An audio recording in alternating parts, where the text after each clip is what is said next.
Twelfth class में हमारा 3 dimensional geometry chapter चल रहा है।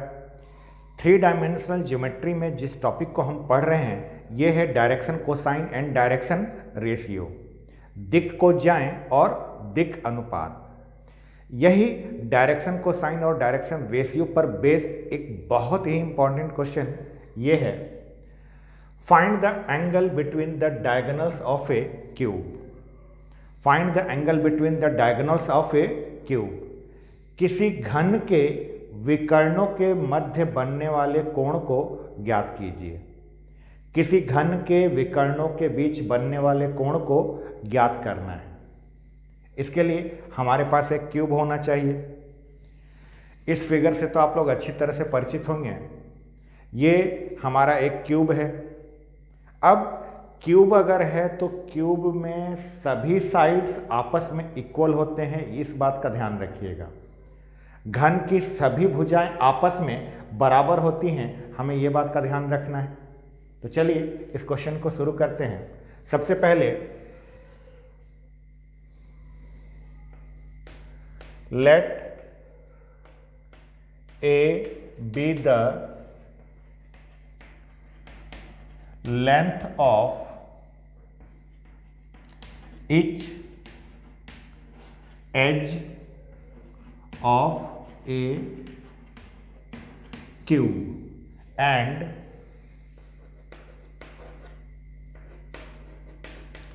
take origin as one corner। Hindi में, माना घन की प्रत्येक भुजा की लंबाई a है। माना घन की प्रत्येक भुजा की लंबाई a है तथा इस घन का एक कोना मूल बिंदु पर स्थित है। ये जो हमने क्यूब ड्रॉ किया है, इस क्यूब में हर एक साइड का लेंथ स्मॉल a है और इस क्यूब का एक कॉर्नर जो है वो इस ओरिजिन पर लाई कर रहा है। अब आइए सबसे पहले हम ये फिगर देख के कंफ्यूज मत होइएगा। नाम को विशेष तौर पे ध्यान से समझिएगा कि नाम को कैसे लिखना है। नाम लिखने के लिए सबसे पहले हमारे पास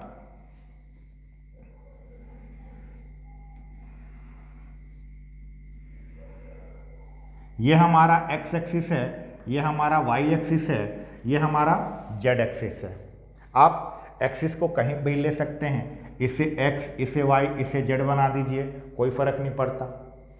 एक्सिस को कहीं भी बनाया जाए, हमें उससे घबराना नहीं है, चिंतित नहीं होना है।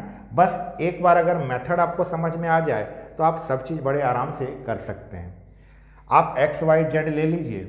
अब सबसे पहले x एक्सिस पर जो पॉइंट आता है, x एक्सिस पर आने वाले पॉइंट को आप A नाम दे दीजिए। y एक्सिस पर आने वाले पॉइंट को आप B नाम दे दीजिए और z एक्सिस पर आने वाले पॉइंट को आप नाम C दे दीजिए। A, B, C रखना कितना आसान है। x एक्सिस पर जो भी आएगा पॉइंट उसे हम नाम A देंगे, y एक्सिस पर जो आएगा उसे नाम B देना है, z एक्सिस पर जो आएगा उसे नाम C दे दिए। फिर इसके बाद एक्स वाई प्लेन के अंदर जो आएगा उसे हम नाम D देंगे। A, B और C हमारा हो चुका है। A, B और C हो जाने के बाद A हमने x वाले पर दिया था, B हमने y वाले पर दिया था, C हमने z वाले पर दिया था। x y वाले पर D देंगे, y z वाले पर E देंगे और z x वाले पर F देंगे। सीरियल वाइज नाम को समझिएगा, A, B, C, D, E, F। इतने नाम के बाद इस वाले पॉइंट को तो आप पहचानते ही होंगे। ये पॉइंट वो पॉइंट है जो हमारा बोर्ड से बाहर की तरफ निकला हुआ रहता है। बोर्ड के बाहर की तरफ जो पॉइंट निकला हुआ रहता है उसे आज तक हमने हर बार नाम P ही दिया है, तो वो तो आपको ऐसे ही समझ में आ जाएगा, याद हो जाएगा कि उसका नाम हमें P रखना है। बाकी सब नाम देखिए इसी ऑर्डर में लिखा हुआ है। एक बार बस आपको ये ऑर्डर समझ में आ जाए, आप डायग्राम जो है कैसे भी बनाएं, नाम आपका हमेशा से याद रहेगा। पहले क्या करना है, एक्स एक्सिस, फिर वाई एक्सिस, फिर जेड एक्सिस, फिर प्लेन में चलिए, X Y plane, Y Z plane, Z X plane, और बाहर वाला जो पॉइंट है वो तो हमारा पी है। अच्छा, हमने क्या बोला है, लेंथ ऑफ ईच एज जो है वो ए है, यानी इस घन की प्रत्येक भुजा की लंबाई ए है। प्रत्येक भुजा में पहली भुजा जो है वो 0 से लेकर ए तक होगी, 0 से लेकर ए तक। अब सोचिए, 0 से लेकर ए तक, यहां से यहां तक की लंबाई अगर ए है तो मुझे पॉइंट ए का कोऑर्डिनेट लिखना है, मुझे बिंदु ए का निर्देशांक लिखना है। पॉइंट ए का कोऑर्डिनेट, पॉइंट ए पहले सोचिए कौन से एक्सिस पर है, किस एक्सिस पर है। पॉइंट ए जो है एक्स एक्सिस पर है। अगर पॉइंट ए एक्स एक्सिस पर है तब उस पॉइंट का कोऑर्डिनेट में वाई और जेड वाला पार्ट 0 होगा। तो मैं यहां पर पॉइंट ए के कोऑर्डिनेट्स लिखता हूं। पॉइंट ए के कोऑर्डिनेट ए 0 0। पॉइंट ए के जो कोऑर्डिनेट होंगे a, 0, 0 होगा। अब सोचिए, हमें b का कोऑर्डिनेट लिखना है। b जो है y एक्सिस पर है। अगर y पर है तो उसमें y वाला ही वैल्यू आएगा, x और z 0 होता है। तो b का कोऑर्डिनेट लिखेंगे 0 a 0। b का कोऑर्डिनेट 0, a, 0। अब आते हैं c के कोऑर्डिनेट पर।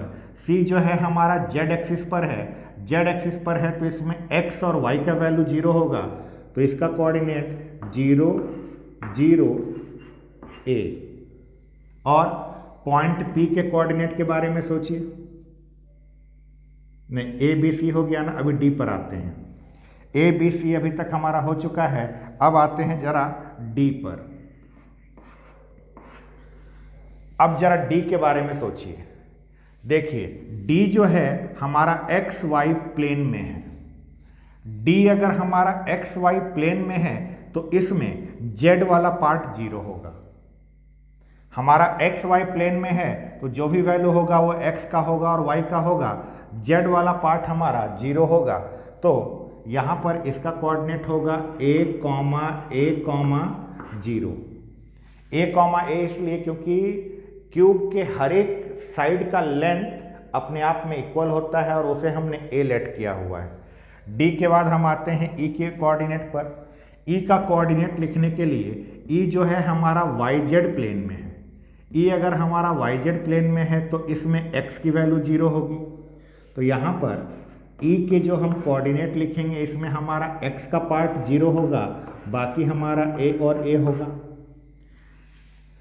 e के बाद हम आते हैं f वाले पार्ट पर। f का कोऑर्डिनेट, f देखिए हमारा zx प्लेन में आ रहा है। f अगर हमारा zx प्लेन में है तो इसमें y की वैल्यू 0 होगी।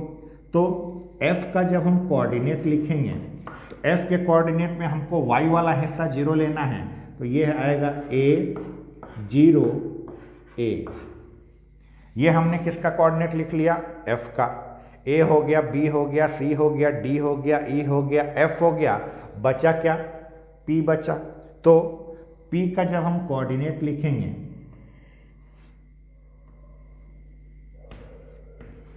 a, a क्यों, ध्यान से समझिएगा। हम लोग पिछली बार p का कोऑर्डिनेट x1, y1, z1 लिखा करते थे। क्या था, x एक्सिस पर हम चले, फिर y एक्सिस पर चले, फिर z एक्सिस पर आए थे। तो यहां से लेकर x एक्सिस पर गए हैं वो a है, फिर यहां से ये y एक्सिस वाला भी a है और यहां से ये z एक्सिस वाला भी a ही है। तीनों हमारा a है क्योंकि क्यूब के हर एक साइड का लेंथ हमने a लेट किया हुआ है। तो हमारा p का कोऑर्डिनेट आ गया a, ये बात हो गई यहां पर हर एक कॉर्नर के कोऑर्डिनेट्स की। सभी कोनों के निर्देशांकों की बात हमने कर ली। इसके बारे में तो आपको पता ही है कि O जो है हमारा ओरिजिन है और ओरिजिन का कोऑर्डिनेट 0,0,0 होगा। चलिए यहां तक की बात हो गई।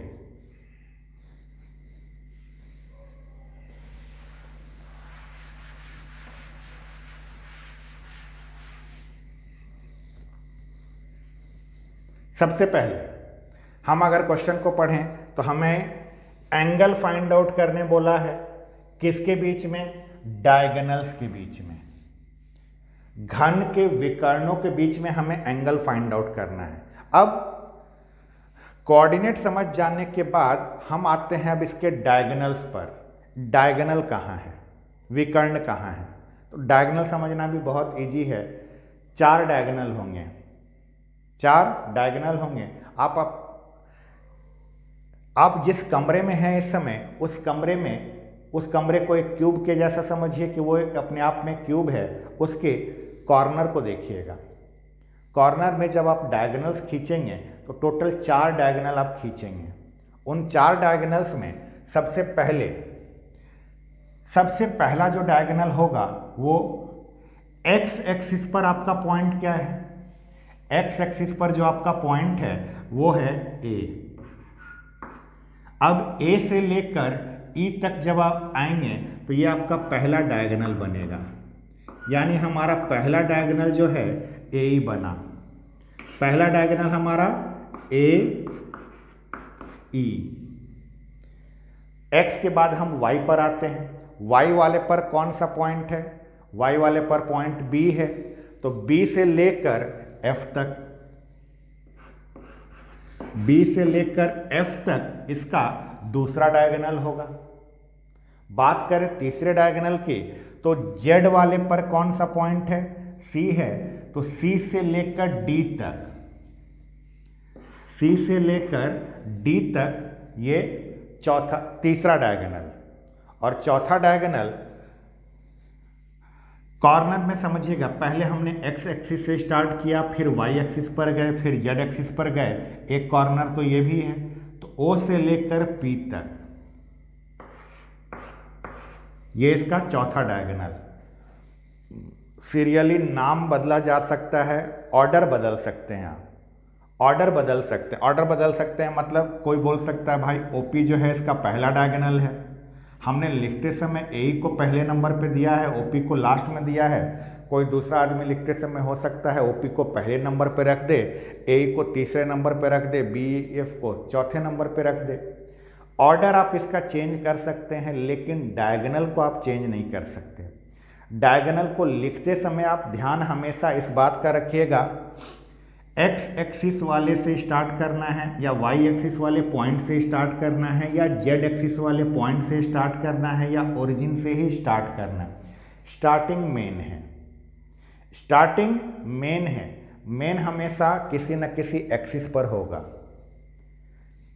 ऑर्डर में आप ऊपर नीचे इसको कर लीजिए, कोई फर्क नहीं पड़ता। ए डायगोनल को ई डायगोनल नहीं लिखना, सी डी डायगोनल को डी सी डायगोनल नहीं लिखना है, हमें सी डी ही लिखना है, डी सी नहीं होता। क्यों? डायरेक्शन चेंज हो जाएगा, डायरेक्शन चेंज हो जाएगा, हमें डायरेक्शन चेंज नहीं करना है। ध्यान कैसे रहेगा? ध्यान आपको ऐसे रखना है, एक्सिस पर जो पॉइंट्स आ रहे हैं वहीं से हमें स्टार्ट करना है। एक बार आप अपने माइंड में इस बात को बैठा लेंगे, कंफ्यूजन नहीं रहता है। चलिए, बात हो गई, हमने यहाँ पर सारे कॉर्नर पॉइंट्स के कोऑर्डिनेट्स लिख लिए। 4 डायगोनल कौन कौन से हैं हमने वो पता कर लिया। अब अगर हम देखें कि find the angle between the diagonals, तो हमने डायगोनल्स तो पता कर लिए। डायगोनल्स पता करने के बाद अगर इन पॉइंट्स को मैं देख रहा हूं तो पॉइंट्स जो हैं वो कोऑर्डिनेट के फॉर्म में हैं। इन पॉइंट्स को देखकर मन में ये इच्छा जागी, हमने डायरेक्शन रेशियो बड़ी मेहनत से पढ़ा।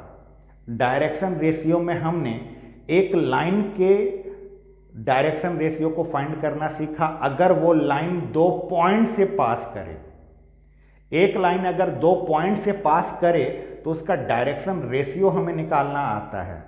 Direction ratio of A line passing through 2 points. Direction ratio वाले वीडियो में जाकर देखिए, इस बात का जिक्र है। किसी किन्हीं दो बिंदुओं से गुजरने वाली रेखा के दिक् अनुपात, किन्हीं दो बिंदुओं से गुजरने वाली रेखा के दिक् अनुपात हमने निकाला हुआ है।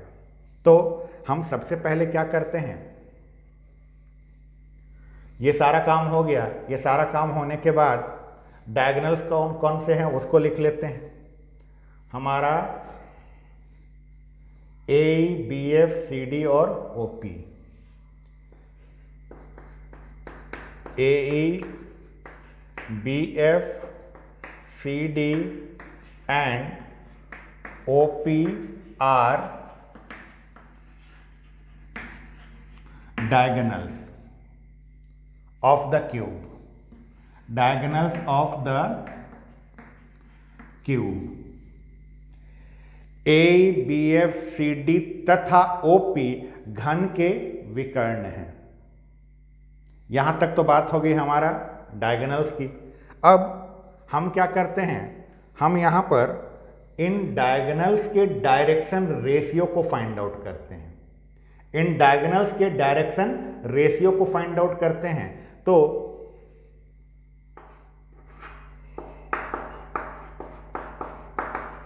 डायरेक्शन रेशियो ऑफ, सबसे पहला डायगोनल हमारा ए है। अब ए को निकालते समय डायरेक्शन रेशियो हम कैसे निकालते थे, दो पॉइंट्स का, x2 minus x1, y2 minus y1 और z2 माइनस z1 करके। दो पॉइंट्स हमें a और e पता हैं। a के कोऑर्डिनेट ये हैं, e के कोऑर्डिनेट ये हैं। अच्छा, a e में यहां पर ये हमारा x2 y2 z2 और ये हमारा x1 y1 z1 बनेगा। जो पहले आता है वो x1 y1 z1, जो बाद में आएगा वो x2 y2 z2। कैसे निकालते हैं, x2 minus x1, y2 minus y1, z2 minus z1। तो इसमें से जब इसको माइनस करेंगे तो आएगा माइनस का a और a। तो माइनस का a, ये क्या निकल गया, ये निकला डायरेक्शन रेशियो ऑफ ए। ठीक, हम अब ऐसे ही निकालते हैं। हमारा सेकंड डायगोनल बी एफ है, तो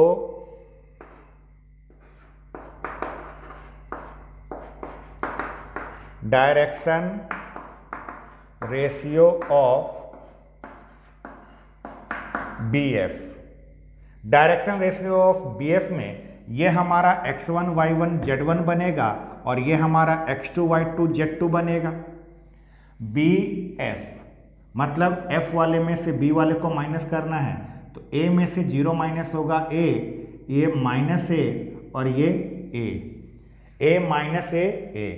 तो ये आएगा a माइनस a और a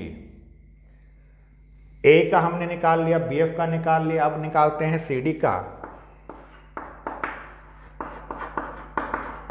direction ratio of cd, direction ratio of cd में ये हमारा x1 y1 z1, ये हमारा x2 y2 z2, मतलब d वाले में से हमें c वाले को माइनस करना है। d वाले में से c वाले को माइनस करना है, तो a और माइनस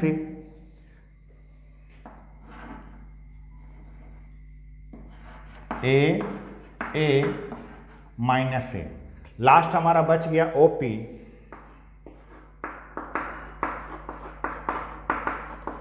डायरेक्शन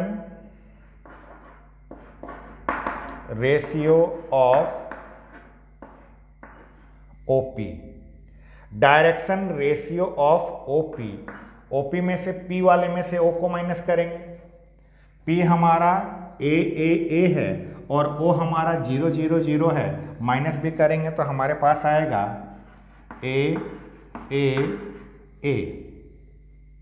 ये क्या निकाल लिया हमने, ये हमने डायरेक्शन रेशियो निकाला। किसका, चारों डायगोनल का। चारों विकर्णों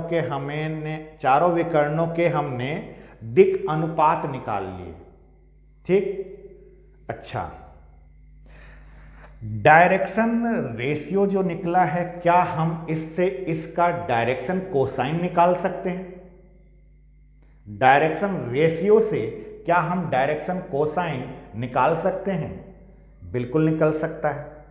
आइए डायरेक्शन कोसाइन निकालते हैं।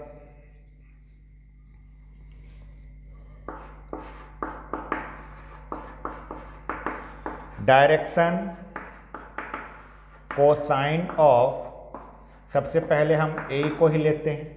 ए का हमें डायरेक्शन कोसाइन चाहिए। अच्छा, डायरेक्शन कोसाइन कैसे? इसका मॉड निकालना पड़ेगा और इसके मॉड से सभी को डिवाइड करना पड़ेगा।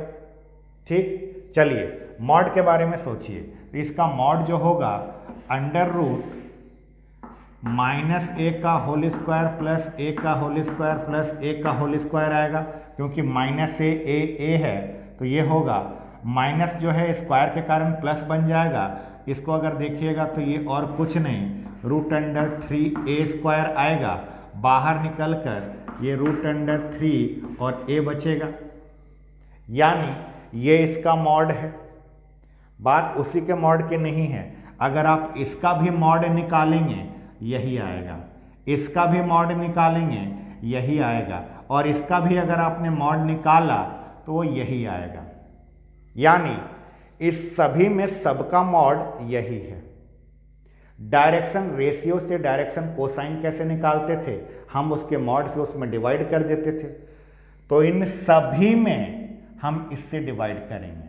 सभी में मतलब माइनस ए में भी इससे डिवाइड करना है, ए में भी इससे डिवाइड करना है, और इस वाले ए में भी इससे डिवाइड करना है, यानी माइनस ए अपॉन रूट अंडर 3a, ए कट जाएगा तो यहां से क्या बचेगा? -1/√3 बचेगा, और इसमें जब उससे डिवाइड करेंगे तो ये केवल 1/√3 बचेगा, और इसमें जब उससे डिवाइड करेंगे तो ये भी 1/√3 बचेगा। तो ये जो निकला ये डायरेक्शन कोसाइन ऑफ ए निकला, यानी विकर्ण ए के दिक् को ज्याए हैं। ये विकर्ण ए के दिक् को ज्याए के बाद अब हम आते हैं बीएफ पर। तो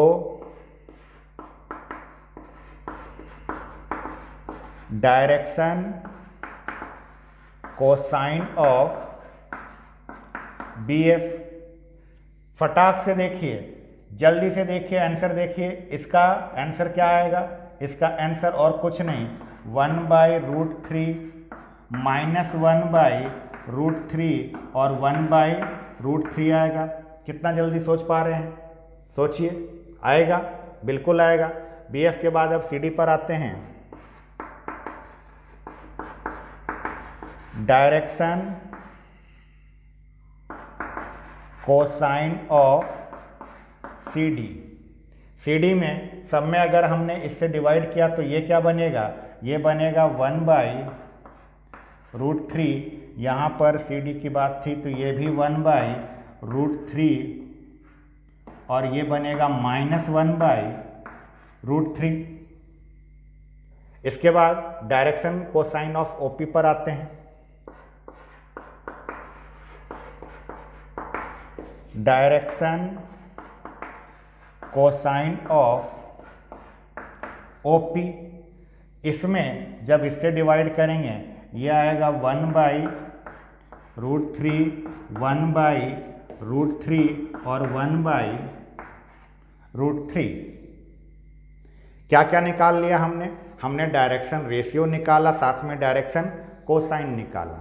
डायरेक्शन कोसाइन निकालने के बाद अब हम आते हैं, आखिरकार सोचिए, A E B F C D और ये ओ पी क्या है?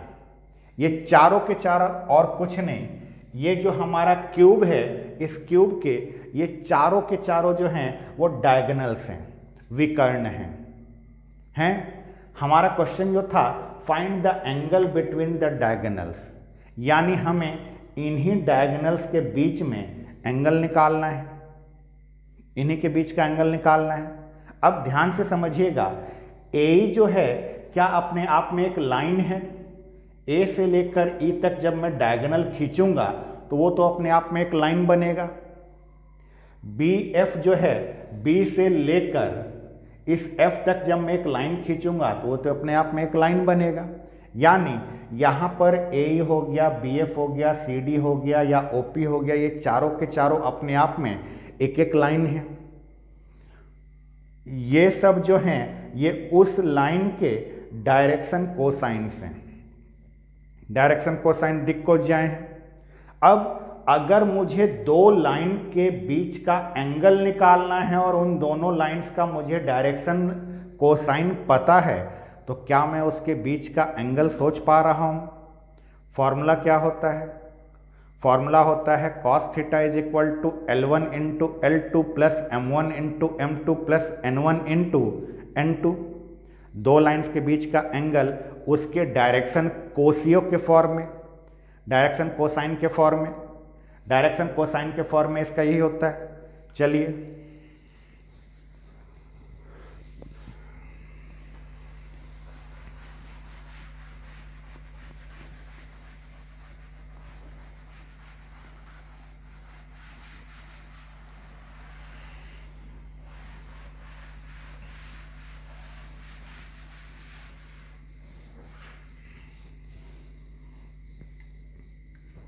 तो यहां पर सबसे पहले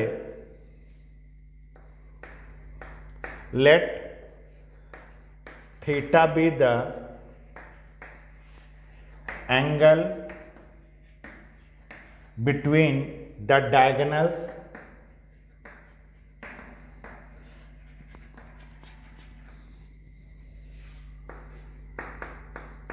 AE and OP। AE ये पहला और OP ये वाले डायगोनल के बीच का एंगल। जब भी एंगल निकालना होगा तो जो डायगोनल होगा वो एक कॉर्नर से दूसरे कॉर्नर तक आएगा। आप जिस कमरे में बैठे हैं वहां पर इसके बारे में जरा सोचिएगा।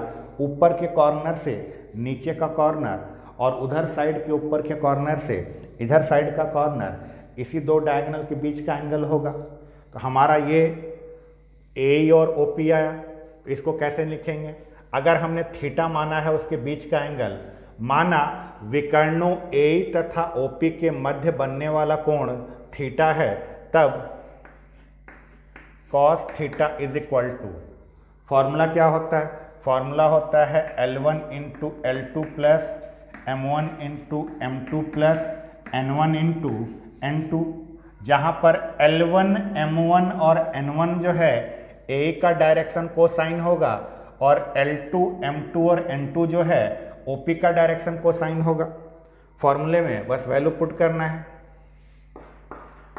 cos theta is equal to, हमें A का डायरेक्शन कोसाइन ये है, ये L1 है, ये M1 है और ये N1 है। तो यहां पर -1/√3 L2 हमारा OP का, ये हमारा 1/√3 प्लस M1 हमारा 1/√3 और M2 भी हमारा 1/√3 प्लस N1 ये हमारा 1/√3 और ये भी हमारा 1/√3। इसे बस हमें सॉल्व करना है। तो यहां से